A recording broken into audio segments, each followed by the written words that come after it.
ত্রিপুরায় বিজেপি সরকারের ৮ বছর পূর্তি উপলক্ষে রাজ্যের উন্নয়ন ও বিভিন্ন প্রকল্পের সাফল্য তুলে ধরলেন দলের প্রদেশ প্রবক্তা নবেন্দু ভট্টাচার্য। রবিবার আগরতলার বিজেপি প্রদেশ কার্যালয় কুশাভাউ ভবনে এক সাংবাদিক সম্মেলনে তিনি এই কথা জানান। নবেন্দু ভট্টাচার্য বলেন, বিজেপি সরকার ক্ষমতায় আসার পর গত ৮ বছরে রাজ্যে গুণগত পরিবর্তন হয়েছে। অন্তোদয়ের লক্ষ্য নিয়ে সরকারের বিভিন্ন উন্নয়নমূলক কর্মসূচি সমাজের সর্বস্তরের মানুষের কাছে পৌঁছে দেওয়া হয়েছে। পরিকাঠামো উন্নয়ন, স্বাস্থ্য পরিষেবা, কৃষি, শিক্ষা ও রেশনিং ব্যবস্থায় উল্লেখযোগ্য অগ্রগতি হয়েছে বলেও তিনি দাবি করেন।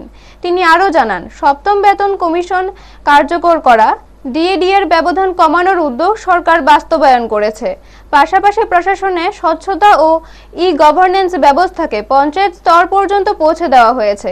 এদিকে চিট ফান্ড প্রসঙ্গে সিপিআইএম নেতা জিতেন্দ্র চৌধুরীর বক্তব্যের জবাব দিয়ে নবেন্দু ভট্টাচার্য বলেন, তৎকালীন মুখ্যমন্ত্রী মানিক সরকার রোজভ্যালির অনুষ্ঠানে গিয়েছিলেন এবং তার প্রশংসাও করেছিলেন। কেন তখন মানুষকে সরকারের সঞ্চয় প্রকল্পে বিনিয়োগের পরামর্শ দেওয়া হয়নি, সেই প্রশ্নও তোলেন তিনি। ব্যুরো রিপোর্ট, নিউজ তৎকাল 24। তারা জানেন কারা লাভবান ছিলেন, কারা বেনিফিশিয়ারি ছিলেন, সুবিধাভোগী কারা ছিলেন তারা জানেন।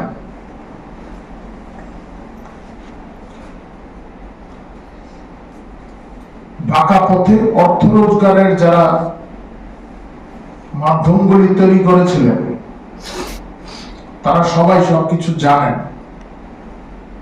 আর এই জন্যেই এখন এই সমস্ত পথগুলি বন্ধ হয়ে যাওয়ায় প্রায়শই এটা নেই, ওটা নেই, খাদ্য নেই, বাসস্থান নেই, এই সমস্ত কথা বলছেন।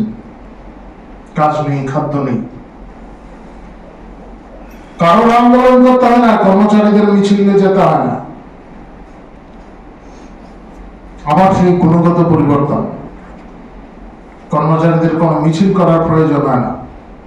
তখন দাবি দাবা নিয়ে সঠিক সময়ে সবকিছু পূরণ করা হচ্ছে।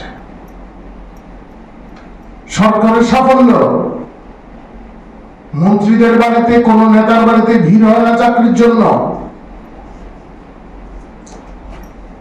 যুবক যুবতীদের লাইন ধরতে হয় না। একটি দৃষ্টান্ত দেখাতে পারবেন না।